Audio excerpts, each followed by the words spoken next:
The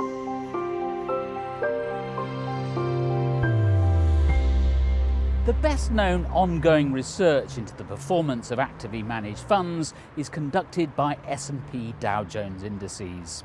Every 6 months it brings out what it calls a SPIVA scorecard for funds in different parts of the world. What it consistently shows is that over time, relatively few funds succeed in beating the market.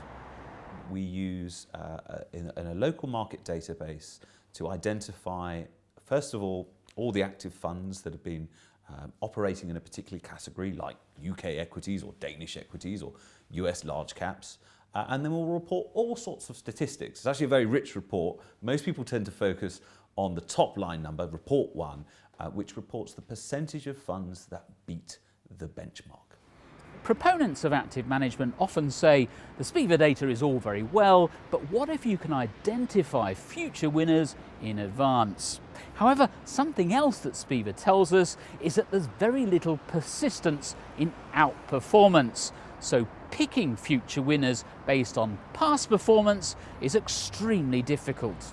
It must be said, there are other ways to identify active managers except for past track record.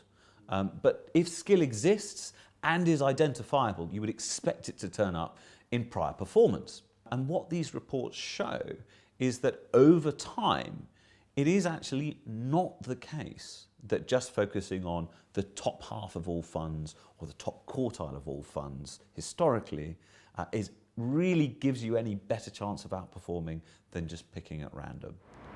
As with all data, it's important to look where it comes from. Since it makes its money from licensing indices to fund managers, S&P Dow Jones has benefited from the growth of passive investing. So can it be trusted?